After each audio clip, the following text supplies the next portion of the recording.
Welcome to Beyond the Pod, presented by SodaStick.com. Brunette, he moves, Brunette back in, he scores! Minnesota has upset the Colorado Avalanche! Andrew Brunette, the game-winning goal! Here are your hosts, the second greatest scorer in Gopher hockey history, Pat Micheletti, and the second greatest hockey analyst on this podcast, Brandon Mileski. All right, good evening. Welcome to another episode of Beyond the Pod. It's brought to you by SodaStick.com. I'm Brandon Mileski. My co-host, as always, is Pat Micheletti. Hi, Patrick. Hello, Brandon. Nice to see you as always. We are doing a live episode of Beyond the Pod tonight. Doesn't happen too often. It's a very rare situation, but I thought leading up to the NHL Trade Deadline might be fun to do something live. So we're not talking about trades that have, that had already happened by the time the podcast gets out. So anyone who's watching on the KFN YouTube channel or any of the social channels, we appreciate you stopping by and watching tonight, just because I know there's a lot of stuff going on with NCAA basketball and college hockey, and maybe some of you are out at the club, but appreciate you watching tonight. And we're joined for the entire show. This is a collaboration, Pat. This is a first time ever epic collaboration. We're learning a lot about collaboration. Yes. I'm glad we're implementing it on our show. We got to collaborate is what we got to do.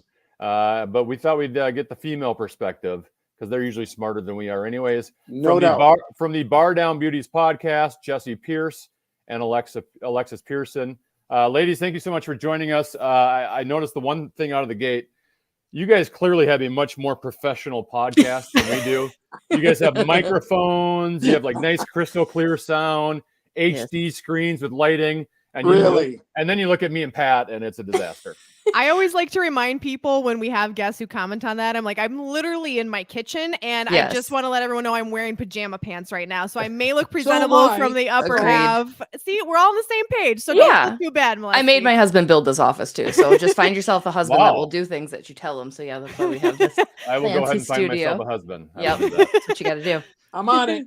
All right. So for anyone watching, obviously, because it is live, you can comment, you can ask questions. We would love to take your comments or questions throughout the next 30 or 40 minutes or so, or however long we decide to be yapping. But I'm going to ask the very controversial question right out of the gate.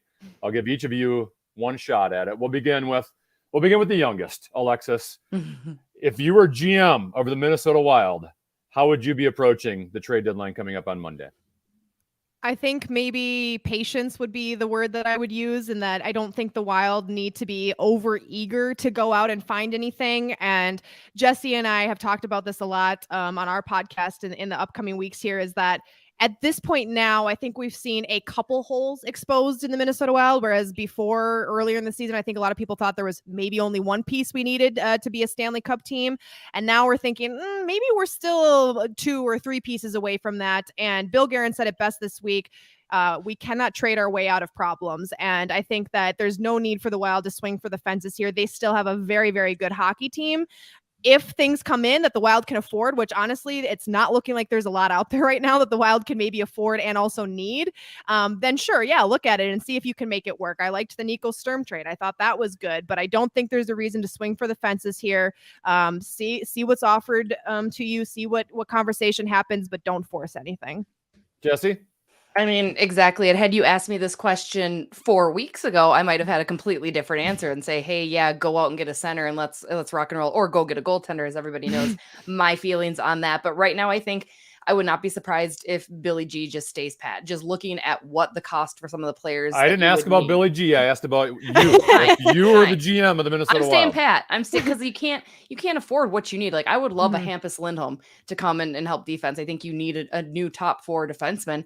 You can't afford it. You can't do it. You can't make it work. And I know Pat loves when I tell him we need Marc-Andre Fleury possibly in net as well. That's another player. But again, you can't get all those pieces. So I would say rock and roll with what you got. Hopefully Tyson Jost is able to help re-energize and revigorate these guys. So I would say let Monday come and go. Work your magic in the offseason with what you can do. Pat? Lots of thoughts. I'm Shocking. going to approach it this way. You cannot win the Stanley Cup without a good goaltender, without your goaltender stealing a game, with the potential of playing 28 games, 4 series, 7 games, blah, blah, blah. That being said, I look at it, my approach would be what else is in the West? Okay. What other teams are better than us? Could we possibly beat, upset, whatever? I'm not worried about how the team is playing so much now, because I think they're going to get out of it. We saw them at their best. We've seen them at their worst. At parts of games they do well, parts of games they don't. That being said, do I think the current roster is enough to win a championship? No, I do not. I said that from the beginning, and I'll say that now. But ultimately, unless you get great goaltending, I don't see how they take a next step. I really don't. If we had that, put it this way, maybe this will make sense. Now, laugh as you might, but if the Minnesota Wild had Vasilevsky, okay, and they had a McDonough, okay, and you put those two on your team with what they have, I'd put that team up. I would put them up against anybody in the league on any given night to win. I will pass it on. Okay. Well, how are we going to get those players, Pat? That's well, I know. Yeah. And It's just as simple as that. Yeah, but I mean, that's how close they are, and that's how far away they are. You bring up an interesting point, and as you were saying it, I was kind of like, I kind of had a revelation as you were saying it about, can they win a cup? And I think probably an hour ago, if I thought, hey, they can't win a cup, why make moves? But as you were talking, I'm like, you don't have to win the cup to have a move be successful for you, right? I was going to ask. Can I ask a question? Here's what we should all answer. Just steal my thunder right in the middle of the I know, but I'll lose my train of thought and you won't. Hold it for 1 second. But my point is going to be, this has been a team that has had many first round exits. I know not all this core was here for that entire run, but winning a series or two, I think, is good for the future as well. Even though you're not winning it this year, and even though you're kind of going all in to a certain extent on rentals for this year, gaining playoff experience and gaining confidence in winning playoff series against high-level teams is good for you moving forward. So before you get to your question, Pat, not that I'm going to go all in.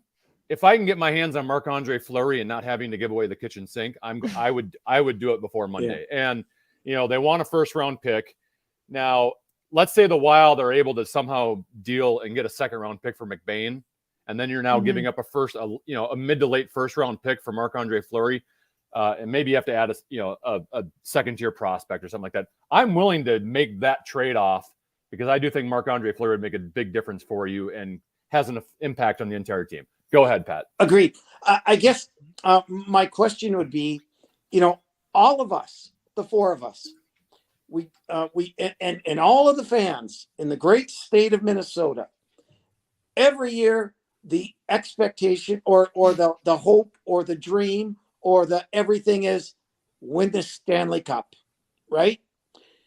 I'm curious as to, I wonder what the team thinks. You know what I mean? Like, do they know, hey, it's going to take a couple of years, or are they, we can win this thing now. We're going to win it every, that type of attitude. You know what you understand? I think they exceeded expectations, right? I think even coming into this year, Billy G had said, we're a couple years away, but we're getting there. I mean, you look at the prospects that they've started to develop down in Iowa, and I think this year has exceeded expectations. I mean, Ryan Hartman has kind of finally come back down to earth. John Merrill had stepped up his game. I mean, I think that's why you're now seeing these holes, because they over-exceeded and they've just over-succeeded almost, really, which was fun to watch. But yeah, I mean, I think they knew going into this year that they didn't quite have all the pieces there. And played well and have that confidence and a little bit of that swag. But I think now it's just kind of starting to fall apart only because this is where they were probably supposed to be. I mean, this is the team that I expected to see for most of the year. So, I think there's that to be considered. Of course, I'm sure the players will tell you that, we're going to go win the cup. But I think in reality, they're probably, realistic with their expectations too. I will say though, I know it's been a bad stretch here. I still don't think they're that far off, right? Like, Mhm. You're talking about overseeding expectations, and you have certain guys that did that, but they've now done, like Foligno's done it 2 years in a row now. Yeah. A guy like Ryan Hartman's a little bit surprised, but anyone playing with Kaprizov and Zuccarello are going to score. Yeah. Really, they're disappointing from their goaltending, right? If you're getting last year's goaltending, this team is one of the top 3 teams easy in the conference, and they're far out of a playoff spot. And compared to past Wild teams, this team's closer to me because you've got the star power now. You have a team that can score goals. You have a team that, how many times have gotten in a playoff series, and it just seems like it's so hard to score goals when you're down a goal in the third period. And they can do that now. So, I mean, they're not perfect and they have some flaws, but I think this team's closer than what we've seen in the past, even though the last 3 weeks of play has not shown that. Alexis, you may talk again. I apologize. No, that's okay. You guys are all making some great points. I would say in regards to what Jessi mentioned about the fact that, this team overexceeded a little bit this year, in the sense that, we knew going into this year, there was still things to tweak, still things we needed to see how they played out. It's only Kaprizov's sophomore season. I mean, there's a lot going into this where it's like, we don't fully know. We knew Cam Talbot was getting in the later stages of his career. What are we going to get out of some of these guys? And I think that I always try to caution Wild fans this year where I'm like, listen, I don't want to say the Wild are in a rebuild. I've been calling it a reshape is what I've been referring to it as, because I wouldn't say they're in this. That's true. Yeah, they're not in the full tear down mode and start over, but they are trying to change their identity and change what this team is, and from a culture standpoint and a talent standpoint. But rebuilding takes time. I mean, what we've seen out of them this year is super exciting, and that's why, to Pat's point and your point, Brandon, about if this team wins a playoff series or two, I think that's a win. Are they going to win the Stanley Cup this year? I don't know. I think they're very talented, and I think if they make a deep playoff run, I wouldn't fall out of my chair. But I think winning a round or two would be considered a success as far as what we expected out of this team and what they would end up giving us when all is said and done. And I do think that another first round playoff exit at the same time would be extremely disappointing. I mean, that at this point is unacceptable. I think they're better than that. But if they're a Stanley Cup winning team, that's where I'm still on the fence. I don't know at this point. And it's so hard in the NHL to know, right? I mean, we see year after year these teams who make these Cinderella runs where you're like, I wouldn't have expected this in October, and all of a sudden they're playing, for a conference final, Stanley Cup final. And so I wouldn't put it out of the picture, but I definitely think that this team winning a playoff series or two, even if they don't win the Stanley Cup this year or make it to the Stanley Cup finals, is an improvement from seasons past for sure. Yeah, here's the deal, and that's where I go back to, look who's in your conference. Okay. And to me, there's Colorado, and then there's everybody else. I mean, in reality, there's one team I wouldn't want to play in the first round, and that's Colorado. Now, you could play St. Louis in the first round. You could lose a series, or you could play St. Louis and beat them. That's, they're flip a coin, play Nashville, flip a coin, play Dallas, flip a coin. And Calgary even. Yeah, Calgary's had her number twice. It was in a down stretch. I'm not 100% sold on them because they outplayed Minnesota twice and, this, that, and the other thing. I'm not going to get overly concerned about that. But, it's Colorado. And then can you beat Colorado? Do you have enough to beat Colorado if you, win the first 2 rounds? That's the question mark. Well, as Daryl Sutter said, any wild card team that plays Colorado, it sounds like 8 days off or a day. I mean, classic, right? I mean, yeah. Hey, I picked St. Louis and the Panthers to meet in the finals, at the beginning of the year. So, look at you, Patrick. Go Blues. Are you still picking that? You're cheering for the Blues? You just said that. Yeah, it's kind of a tough bounce for Wild fans, Pat. I know. But I think the Blues, they have, I mean, that'd be a tough matchup, right? I think the difference in this team too, kind of go back to this point, not to belabor it, but yes, this Wild team is very offensively charged, which is great. It's fun. It's exciting. It's different from what you've seen.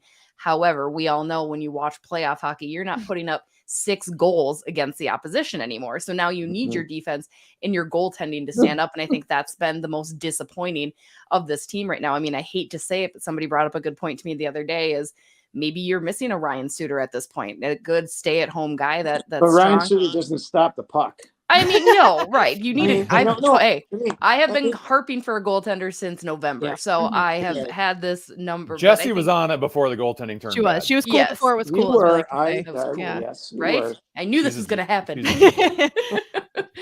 But you didn't go. yeah. You didn't go down the Ryan Suter road, did you? I didn't. No, Didn't I go didn't. that This is a Okay. new thought. Like I get it, right? Like, and I think it's probably not fair because Golly's having a little bit of a a downtime. But I mean, I get, because I think the defense is also just as disappointing. I mean, at the end of the day, your goaltender needs to make the saves, and sometimes I think the defense is doing too much to avoid letting the puck get to Cam. I think Brandon, you had mentioned that when you were with us last weekend, right? I think just both the back end in general. Let's just the back end, bad, not great. Well, when you have an offensively charged team too that thinks off, especially those top two lines, they try to make plays they can't make all the time. They're going to make mistakes, and your goalie has to back you up. And so I'm assuming then everyone here moving forward, biggest concern, because we've talked about needing a center. That's been the topic basically since the existence of the Minnesota Wild franchise. Talked about needing a bigger, stronger defenseman. Is for everyone goaltending number one concern moving forward? It is, but you good luck getting one. There's not much out there. The St. Louis Blues have even put Binnington out there, but Really, $12 million contract. Yeah. And so I don't know if there's anything out there to get. So that being said, give me another forward and give me another defenseman, because you're going to need bodies anyways. And as much as I love Duheim and I love Dewar, and they're going to be a big part of this for a long time, they are rookies. And Boldy, but Boldy's, at another level right now. But still, they haven't played in the NHL playoffs. And, I think if you can bring in a couple of vets, man, that would really, really help stabilize things. I think right now my biggest concern, I do have more concerns with goaltending than I did at the beginning of the season, but at the end of the day, I have faith in the goaltending to play the game we need them to play when we need them to play it. Like, come playoff time, I envision them stepping up their game. And maybe that's me being overly optimistic. I've been known to do that with my sports teams for my literal You're just life. not jaded like the rest of us yet. You're so young. I know, I get that a lot. But my biggest concern is defense, because I do think, like what Jessi and Brandon, you guys have been saying, is I think if that defense tightens up, the goaltending gets a little bit more confidence. And I think they've got the talent to, if they get a little bit more of the confidence, that talent we saw last season and earlier this season will come out again. And I think that, and again, I don't mean to throw shade at some of the defenders we have, but I think some of them have overexceeded, and I don't know how high the ceiling is on, some of that second and third D pairing sometimes, just seeing what we've gotten out of them. So I think if you tighten up the defense, and to Pat's point, maybe bring in somebody with some veteran leadership, that's going to help the overall team as well. I'm not talking just the blue line. I do think that improves the goaltending a little bit and fixes some of these problems that we've seen. And like Pat said, I don't really know if the Wild can afford the goalies that are even on the market and how much of an improvement they'd be. So I think my biggest concern, and the area I think they could have the best shot at improving before playoffs come, is in defense. All right, well, let's get to some specific names then, Pat, since you seem to have some forwards on your mind. And I think most people would say center position, right? I mean, your first three lines, your wings are all pretty much set. So I don't really see you adding anyone that's going to replace any of those guys. I guess maybe you could add a fourth place winger or some depth of some sort. But I'm assuming you're talking center, unless you have another wing in mind. Who, don't you dare say Phil Kessel. Don't say it. Who do you have? Brandon. Yes. You know of our conversation about Phil Kessel. I do, yes. Thank you. And we can explain. I want to know about the conversation about Phil Kessel. Okay, what's the tea? Why don't you go back and listen to some past Beyond the Pods? You can watch it on the KFN YouTube channel, or you can listen to it on the iHeartRadio app, or wherever you get podcasts. Beautiful. I texted this to Brandon the night that they played them, and that was a game against the Detroit Red Wings. Oh, now you're going to defense. I thought we were talking forwards. I want Letty here. Letty. I think he adds an element that he's a younger Goligoski, but he's a little bit more sturdy, and he's a really good defender. His numbers don't show that this year, but with the Islanders, he was terrific, and the Islanders really miss him this year. He's going to get traded. And I think he makes a round 5. I don't know how many years left, whatever. But, work a deal that, and I'm more about not just getting a rental. I'm more about making a hockey trade. Agreed. Yeah, I really am. You can get a rental and buy it, whatever. But if you can make a hockey trade that is going to help your team get to where you want to get to, I'm all for that. I'm much more that point too, right? Again, I think looking at where they're at and seeing that there are more pieces, a rental's not going to help. Like, what good is that going to do? I want somebody that'll be around. I mean, that being said, Mark Giordano maybe wouldn't be terrible to add to the blue line. Again, I think that's where I want to fix. And I know I think he enters, I think he's UFA this offseason. So, I mean, that would be a little bit different, but I think they're asking for a first rounder for him too. Are they back in Calgary? I don't know. I know they sat him. I think I don't know if they played tonight. I just think it's going to be hard to pull off a hockey trade though with their salary cap situation moving forward, where they're kind of stuck in a position. I know they did it with Jost and Sturm, or they got another year out of Jost, but he's a much cheaper player. If you're going to bring in anyone of any significance, it's hard to do a hockey trade because then you're now having to move out salary or players. Well, I guess if a team will take on Goligoski, I guess maybe, but Brandon, bring it up. Bring it up right now. Why do you keep saying Brandon as if you're like talking down to me? As if I'm your child. What am I bringing up? Bring up what we discussed. Well, first, can the ladies react to Nick Leddy first, or? Oh, sure. I like Nick Leddy. I mean, I think everyone in, Homer status aside, I think, when, right. Like when he went to Chicago and when he moved on and went to the Islanders, I think you saw exactly what Pat had said. I mean, he's a solid defenseman. He can moves the puck really well. I'd take it. I wouldn't hate it. I mean, it's a little obnoxious. We'd have to talk to him about like Minnesota hockey all the time and like outdoor hockey all the time, but we need another one of those in the locker room once. And then we can bring up the Cam Barker trade again too. So exactly. Why do you have to go there? Yep.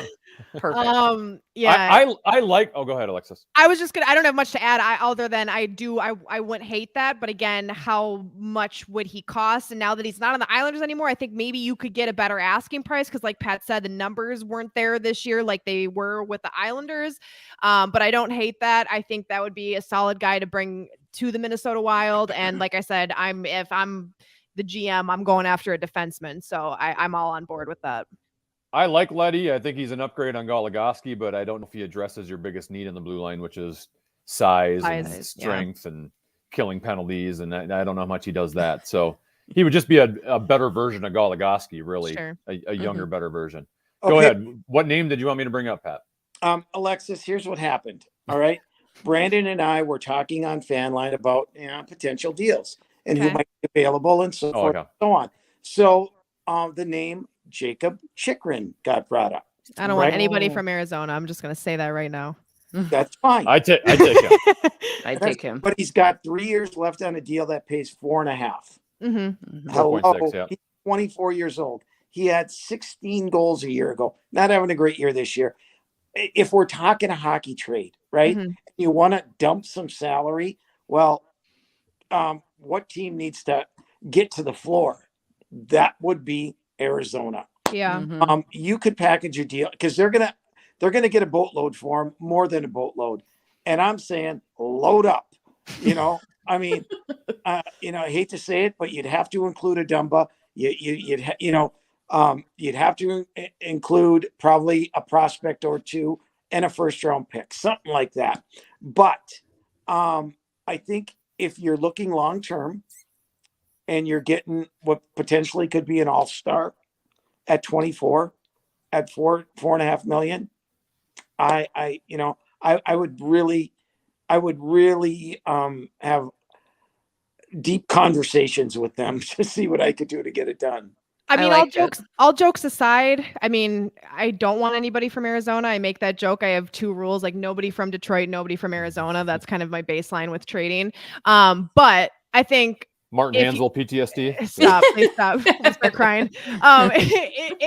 If you're going to take somebody from that team, I do think that is one of the better options. My only issue with this, Pat, is I have no interest in getting rid of Matt Dumba because, like I said, I think the defensive area for the Wild is one of the areas that could use some help. And if you're using Matt Dumba in a trade, you just significantly dropped the value of that blue line. I think from a athletic standpoint and a character standpoint, that's the kind of guy you want on your team. I have been anti-trade Matt Dumba since the rumors started flying, which has been years now. I just don't really have an interest in that. And I understand at the end of the day, if you're going to make a big trade, he's going to be one of the guys who's going to be talked about as being used like Kevin Fiala. And so I get that. But if you can avoid that, I think that's your better option. I personally don't think that's a smart move for the Wild to use him in any kind of trade. But that's just my personal take. That's a wrong take, but yeah, no, I tell her that all the time. Like it's not right. Because I think Shisharon would absolutely fill the spot that Dumba would leave vacant. I mean, he's a top 4 defenseman without question. I would have no problem making that move and having Dumba go. I mean, I think it wouldn't bother me as much. There is plenty of trade rumors that have floated out there that I would say, no, I don't want Dumba for that, because he leaves a big hole, but I think that would be filled very nicely. I mean, obviously the team is not confident that Kalen Addison is there quite yet. Right. So, I mean, you do have him coming up as well. That could help, but I think I'd say yes to the trade. I like it. I like it, Pat. Here's how I look at it too. And you have to count the money, right? $7 million cap hit for Suter. Mm-hmm. $8 million cap hit for Spurgeon. Next year, Dumba, $7 million. Are you doing the math, Jeff? No, he's 6 against the cap next year. Who? Dumba. No, that puts us at $21 million. Cap hit is 7. No, that's not correct. Makes 6. No, or vice versa. Okay, whatever. I'm looking at capfriendly.com as we speak. Per cap friendly. maybe his salary is 7, but his cap hit is $6 million every year until it's done. Okay, and then now Brodin, right? He's at 7, right? Is he? Broads? Yes, he's making 6 the rest. Okay, he's a steal. Yeah, he's making 6 the rest of the way. 6, 12. And I think we're at 27 million. Thanks for doing all the math. Mm-hmm. Yep. Yikes. This is why I write. I can't do that. I don't know. Well, the other part on Chikrin too. How old is Chikrin? Is he 24? 24? 23. 24. Oh, 23. Okay. So I mean, the Wild are kind of in a spot now. I like their defensemen, but Spurgeon's 32. Mm-hmm. Brodin and Dumba are both in their prime, but they're both in the upper 20s. Mm-hmm. And then you kind of have this big gap now where they've been drafting a lot in the last year or two of defensemen that you hope someday they're going to be NHL players. But there's kind of like this big gap between Dumba at 27 and your prospects right now at 19 and 20 years old, where you don't have defensemen. Hopefully Kalen Addison can fill that spot. I'm not convinced of it yet. Right. But they're kind of lacking that next defenseman at that age to kind of slide in, and Chikrin at a good darn salary would fill that spot. Alexis, to your original Dumba point, I like Matt Dumba. I think he's very good in your top 4. Clearly, he's got some leadership qualities that we don't necessarily see in the locker room. Mm-hmm. Ultimately, though, if you want to move on to the offseason, this team's going to have to trade Dumba or Fiala. I mean, it's going to be one. It's going to be one of the two. So I like Matt Dumba as long as Kevin Fiala is not asking for too much money, which he might be. But if he's asking for a reasonable dollar amount, I would rather have Kevin Fiala moving forward than Matt Dumba. So it's unfortunately, by process of elimination, he would be the guy I would choose to trade, though I like him on the team.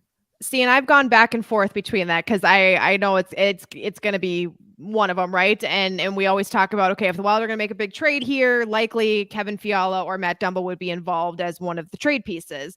And for the longest time, that's why I was like, okay, I if I'm going to get rid of one of them, I'd rather have it be Kevin Fiala. But this season, he has started to reach a different kind of game more consistently than what we've seen out of him in past seasons with the Wild. And it's starting to put me more on the fence. I still don't really know. I mean, I think I kind of would rather have Matt Dumba, but then I remind myself, I'm like, well, would this Wild offense be as potent without a guy like, Kevin Fiala? We talk about the top line all the time, right? But this Kevin Fiala, Matt Boldy connection we've seen, and, once Rossi gets there, there's just so many things there where it's like, okay, if you remove that piece, then does the offense take a step back? So I'm kind of on the fence, but I don't know. I have a really hard time envisioning the Wild defense without Matt Dumba. I have an easier time envisioning the Wild offense without Kevin Fiala. And that might be a super hot take, but that's kind of where I sit. But I'm leaning more towards the middle now than I was, 5 months ago, at the beginning of the season. I mean, Kevin Fiala can be very streaky, right? We've seen that, and he was snake bitten for the longest time to start the year. So can Matt Dumba, though. But I think, Dumba for sure. I mean, he's high risk, high reward type of player. I think that's why it's a love-hate relationship for fans when they watch him. But Thomas Hertl getting 8x8 absolutely kills the Kevin Fiala discussion, right? I mean, that's got to be hard. Like, Kevin Fiala deserves to be in that 6-7 million range. I mean, he's proven that.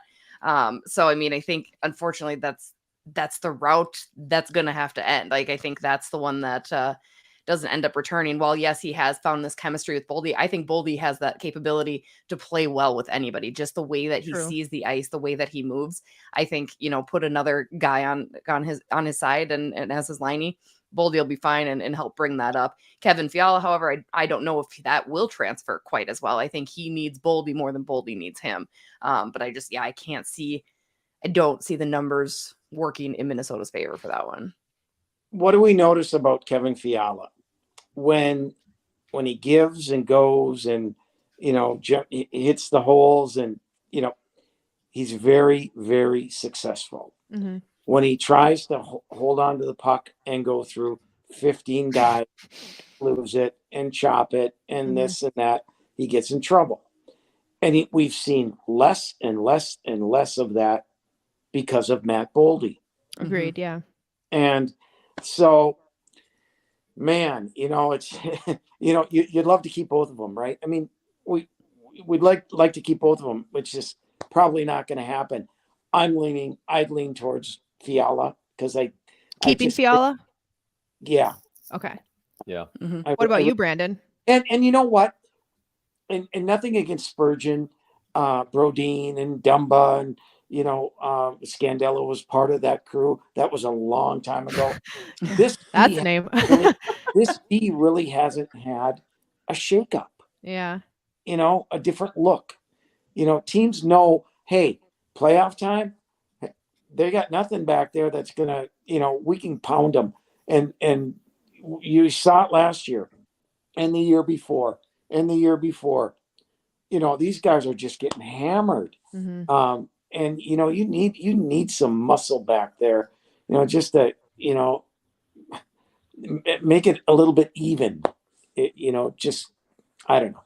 Well, and on Dumba, it's kind of interesting how his career has transformed, because for the longest time it was, man, is this guy dynamic offensively and he's got a ton of potential, but he's erratic defensively and he'll turn the puck over, and that's both have kind of changed over the course of 3-4 years, where defensively he's pretty solid. He'll make a mistake every once in a while, but he's a pretty solid top four defenseman now defensively. Yeah. And offensively, he's never reached the marks we were all hoping he would. Mm-hmm. And, ultimately, if you're paying a defenseman $6 million, you got to be elite defensively. I think he's good defensively. I don't think he's elite. Mm-hmm.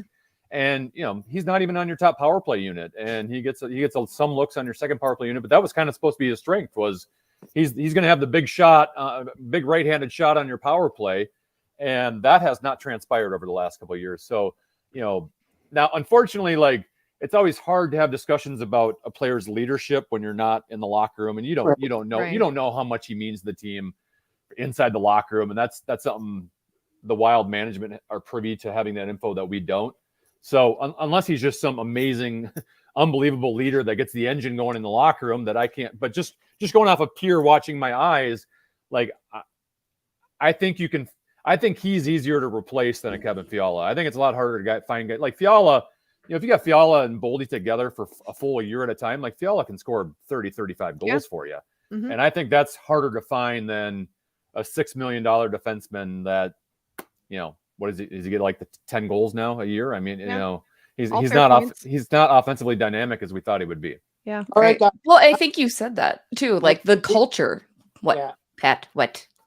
I have no answers. I have questions.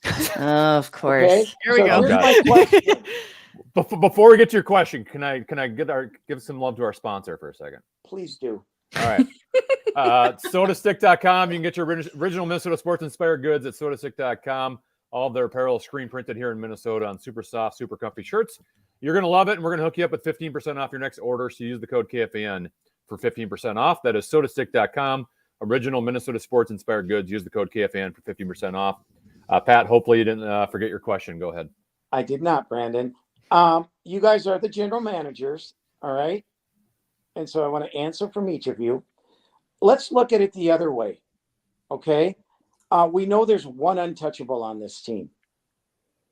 Are there any others? Who would be untouchable? Or would everyone be on the table? I think everyone's on the table. I think everyone has. I think, how do I phrase this? I think any good GM will tell you that everyone is on the table all the time, right? Like, you have to be able to say, okay, I'm going to take a call here. I'm going to listen to this option here, because, I mean, the grass could be greener, right? I mean, you think you've got a good formula, you think you've got this, you think you've got that, but hey, if a good deal comes along, are you going to say no just because you think this player is the perfect player on the perfect line for the perfect team? So I think that in a certain sense, all the options and all the doors should be open. But at the same time, and I've said this since the beginning of the season, when I've been asked by lots of different people for, hey, what do you think the Wild, you like this roster? You think they should make trades? You think they should do this, that?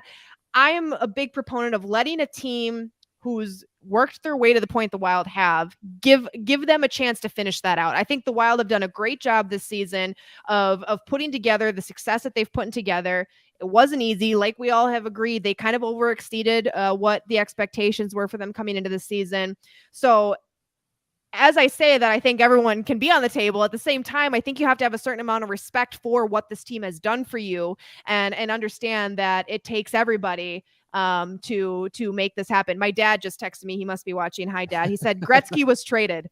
So, I mean, that's Sure. to the point, it's like when you think you've got a good deal facing you and you can make a change, you're just going to say no, just to say no because someone's untouchable. I don't know if I agree with that. So where do you stand, Pat? That's a great question. Well, I'm everyone's on the table for me except for 97. Yeah. Period. Are you talking about just this trade deadline or just moving forward in general, like generally speaking? I'm talking now and moving forward. I mean, untouchable is a pretty big word, right? Like you only use untouchable for like, but I would say like never trade Brodin. Well, what if they got offered X, Y, and Z? Mm-hmm. But I was going to mention Brodin. Like Brodin at $6 million a year, like that's a really good deal for really elite defensive defenseman moving forward. So it's going to be hard for me to move on from Jonas Brodin. Matt Boldy is not at a level where I'd say he's untouchable, but given his youth, what he has shown in a small sample size, given his contract right now, I have no desire to move on him unless it's just a slam dunk deal coming back the other way. I've seen people talk about Boldy in potential trades and stuff too. So I think it's a little bit naive to assume that there's players that are untouchable, if that makes sense. And yeah, obviously you're not going to move Kirill Kaprizov, but at the end of the day, a good GM in my mind is always listening. That's what I would say. Cole Caulfield's starting to heat up a little bit, Pat. The funny thing is we've had like this Boldy Caulfield debate for years, and they're both going to be good. They're both going to be good players. Yeah. Nobody's going to lose here. I'd rather have Boldy by a country mile, but that's me. All right. Alexis, what'd you think of the Tyson Jost, Nico Sturm trade? Yeah. So my initial reaction to it was that I liked it. And looking a little bit further into it, the way that I would assess it is that I do think that Tyson Jost has more of an upside and a higher ceiling than what we got out of Nico Sturm. I have a ton of respect for Nico Sturm. I think for what he was asked to do on this Minnesota Wild team, he did that. He was that guy you needed him to be. I thought in the playoffs against Vancouver, that play-in series, I thought he was the best guy on the team at that time, which I know that's asking people to go back in their memory and remember that. But he was, in my opinion, the best guy on the ice for the Wild. That explains why the series didn't go well. Right. No, exactly. He was the guy that stood out, and you shouldn't have your fourth liners standing out in the playoffs like that. And then at the beginning of the season, when that first line was still trying to find their groove and Kaprizov wasn't scoring at the rate we expected out of him yet, the fourth line was one of the best lines for the Wild. And I thought a big part of that was due to Nico Sturm. So I really liked what Nico Sturm did for this team. But I do think Tyson Jost has a higher ceiling. If you break down the numbers, Jost has about 3 times more games under his belt than Sturm does, but they're getting about the same numbers as far as averages go. I think a big reason for that is because Jost wasn't given the opportunity in Colorado to play the kind of game he's capable of playing, just because Colorado has so much talent at so many different levels that it's tough sometimes for guys who are maybe on that bubble of being a really good player or being a bottom six player like Jost. And I think that he has some potential here with the Wild. The only thing I'm a little concerned about is, he's a natural center, but can play wing. His faceoff numbers are not that good though, which is where the Wild could really use some help. So that's the one thing I'm a little worried about, but overall, I really think that he's got a high ceiling. And I'm really excited to see what he does. We've obviously only seen him in one game here with Boston, but excited to see what he does with the Wild moving forward. I had the opportunity of calling a lot of his games in college. Mm-hmm. And how would I describe him in college? He was like the Kirill Kaprizov of college hockey. He was that sick, good. I mean, heads and tails above everybody. Hence, he was drafted number 10 overall. To your point, Alexis, no question, this kid's got some offensive gifts. Mm-hmm. But it's been. I like the deal because you got him for $2 million next year. That too, yeah. And you need that. Yeah. My problem here with him is that are they going to give him that chance? Are they going to put him at the number 2 center? I think they will. Obviously he's going to start on the fourth line, just to kind of ease his way in and get used to his surroundings, get used to his teammates. But even just talking to Bill Guerin the other day on Box in the Box, I asked him that exact question. Because to me, when you bring him in, like, he's got less size than Sturm, and we're kind of looking for more bulk at the center position, and we got smaller at the center position. And it doesn't really fit necessarily a fourth line role type of player. I know he can kill penalties, and he's kind of transformed into that player in Colorado out of necessity. But I think this is kind of a wake-up call for Ryan Hartman. Like, all right, like Nico Sturm was never going to replace Ryan Hartman between Kaprizov and Zuccarello.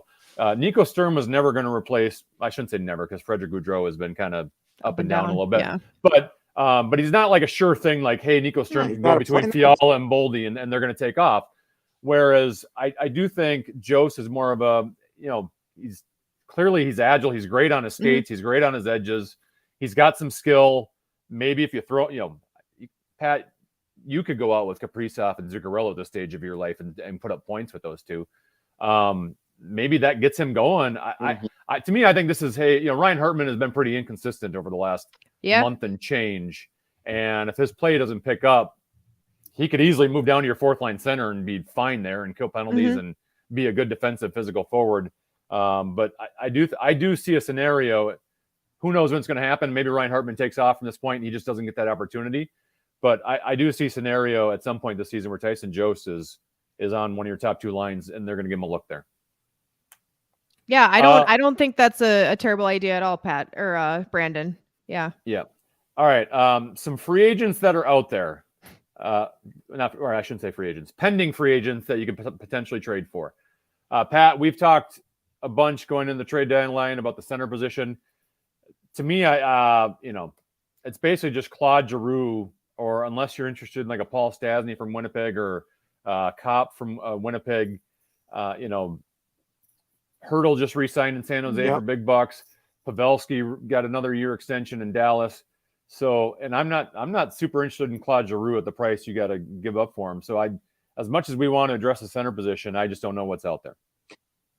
You bring up Stastny. They talked about him before the beginning of the year. He's getting a little bit long in the tooth. Yes. Yeah. It would be, he's not the fleetest of foot. Not a bad skater, but doesn't bring what they're looking for in speed. However, he's really, really, really, really good on the power play. But are you going to bring a guy in, just for that? When you at this point, maybe. Yeah, and when you need a guy to center your second line. Yeah. I mean, in reality, that's what we're looking for, right? Yeah. So I don't know. There, again, if you're looking to do that type of deal, then you're going to have to make some type of hockey deal where you're going to have to give up a draft pick, a prospect, or something for somebody.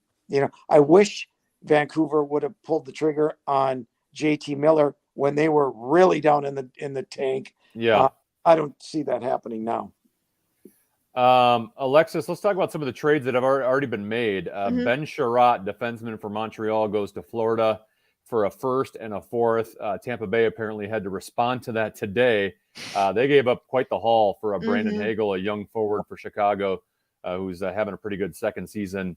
Pretty interesting moves for both Florida and Tampa Bay as maybe the two of the top teams in the Eastern Conference that are going to have to go through each other. Yeah, I think the Sherratt deal, I think there was a lot given up for that. I don't know if I know Sherratt was talked about for the Wild as well. So after seeing how that trade went down, I'm glad the Wild didn't do that if that's what it would have taken to get him. I think I like the Hagel move personally, and I love that these two teams are kind of going at it. I don't know. I just think it's a good addition. I like it for the Bolts. So, I don't know. And I like the response of they saw Florida make a move and it's like, hey, we know this might be a team we got to get through to get to the Stanley Cup final. So that's where if I had to pick one over the other, I think that the Bolts got a better piece in Hagel than Florida got in Sherratt. That's what I would say about that. No. I'm back. Welcome back, Jessi. Thank you, guys. Thank you for having me. Before we came on tonight, I was reading a little bit, and Patrick Kane, his name came up. Yes. That people are seriously considering him. Yes. That would be.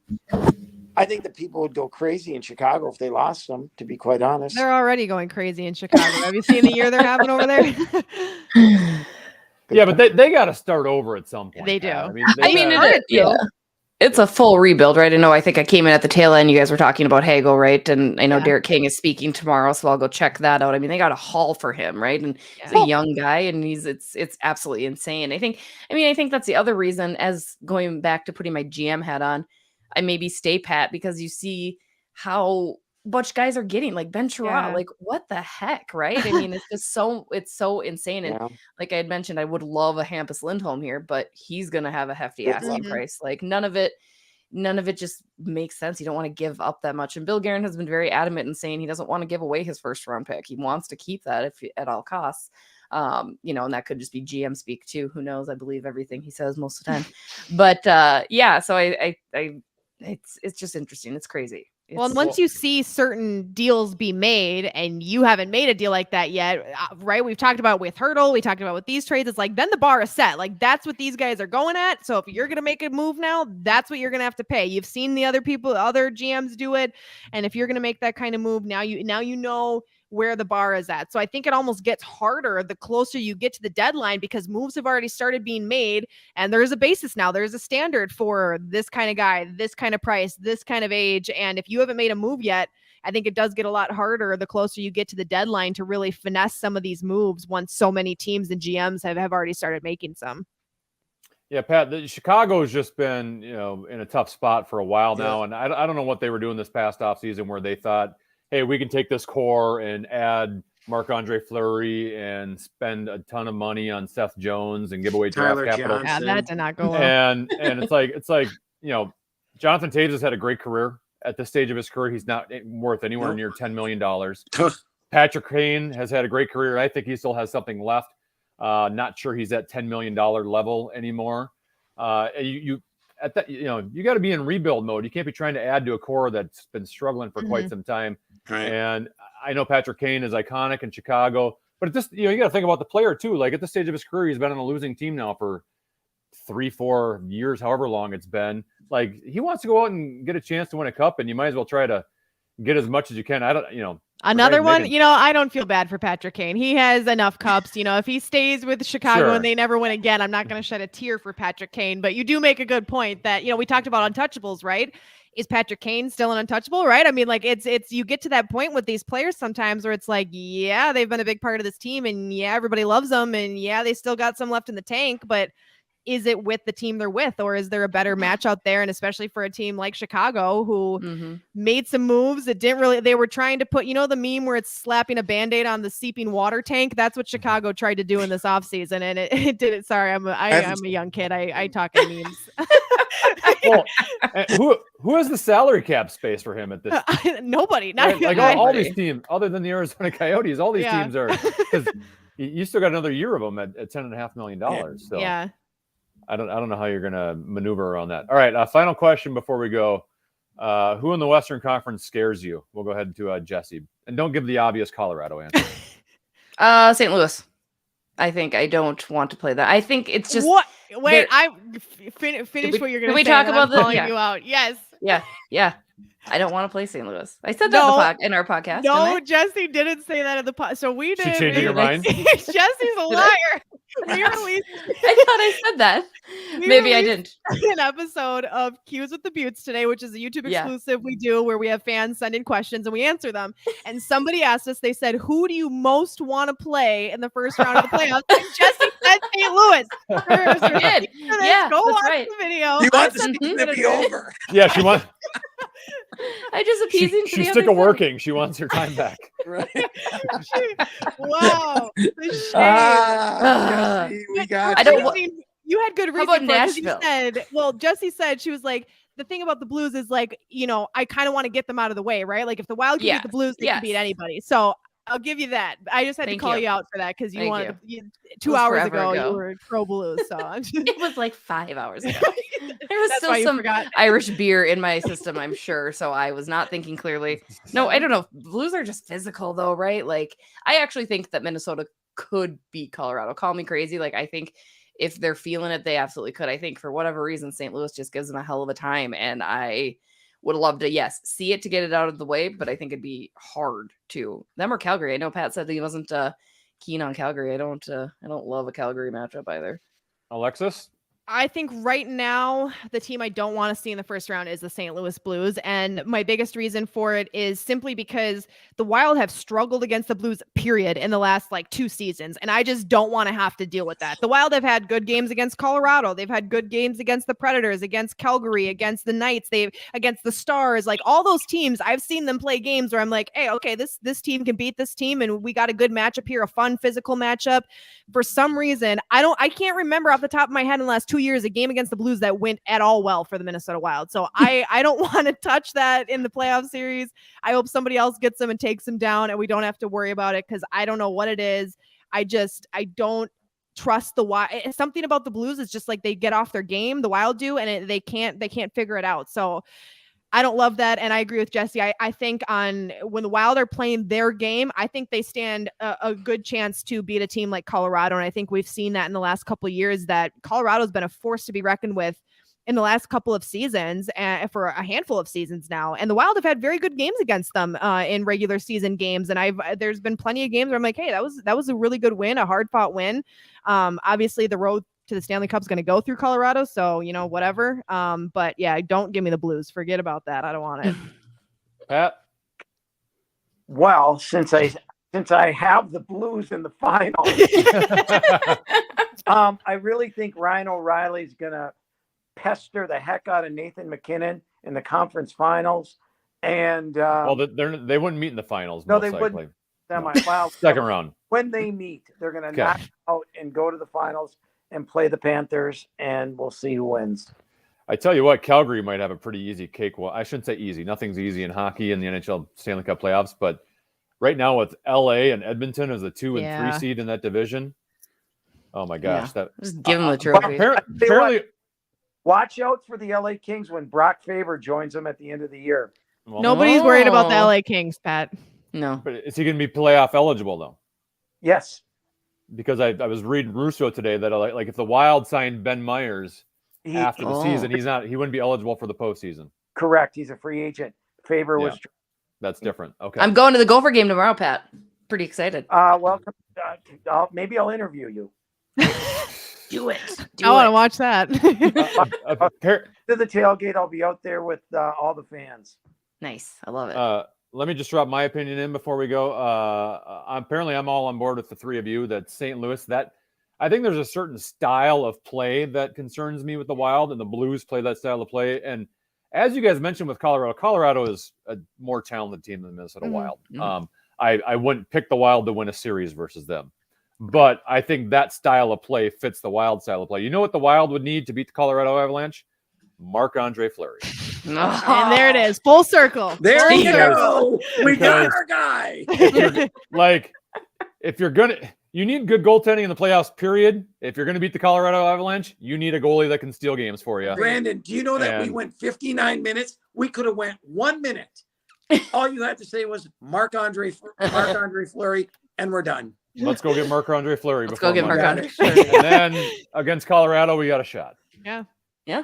No, I think that's a good point, especially because, we know how high powered of an offense Colorado has, and the Wild have had that this year as well. But if you want to go toe to toe with a team like that, you got to have a goalie who's going to get you that last one more save than the goalie on the other side. So I think that's so. A good Alexis, point. Are you saying that I'm right? Like, are we just No, clearing that? I think Cam Talbot I can think be that guy. That's a terrible thing to say. No, Just not. awful. Have a good night. Well, can we let the ladies promote themselves before? Yeah, we come leave? on, Pat. I know it's your bedtime, but Jessi and Alexis, BarDown Beauties Podcast. How often do you do it? Where can people find you on social media? Where can they listen to you? Give us all the. Do they say deets? Is that what the kids say, Alexis? The deets, yeah. Can you give us say the that. deets? Yeah. The deets, the rundown. Well done, Yes. Tanabe. New episodes released every single Monday. Our next one coming up with Ryan Carter. Go back, listen to our old podcast. We have Brandon Mileski, Pat Micheletti on there. Love 2 to years see ago. it. Yeah, it's been a minute. We'll circle back. With Pat's you, don't worry. invited himself back on for another episode. He still holds the record for most guest appearances. does. No, Yeah. but you can follow us on all Probably social the media longest channels. podcast. Too. Yes. He's, Probably well, like Bruce 3 hours drove. of Pat talking. Bruce, I think, pushed an hour one time. Really? Like, yeah, Wow. you chatterbox that one. But no, yeah, you can find us on iHeart, Spotify, Apple, all the good stuff. We've YouTube. got all of our social medias. YouTube. We just got monetized. Yay. That's Nice. exciting. Well done. Making Congratulations. pennies on the views. We love it. We love it. So Beautiful. yeah, no, thanks for having us on. This is a good collab, guys. Yeah, I thank like you guys. We'll collab again. Hashtag collaboration. Let's Yep. collab after Cam Talbot throws up 3 shutouts in the first round of the playoffs. Yeah. Yeah. Oh, No. now we're talking. it. Never happening. All right. Thank you, ladies. Appreciate it. Have a great night. Bye. See ya. Jessi Pierce, Alexis Pearson from the BarDown Beauties Podcast. Pat, thank you as always for your You time. too, Brandon. Take care. And I'll talk to you. Well, he already dipped out. We'll talk on Monday, Wild Fan Line after the Wild take on Vegas on the Fan. Thank you so much for watching and listening to Beyond the Pod. As always, brought to you by SodaStick.com. We'll talk to you next week. Bye.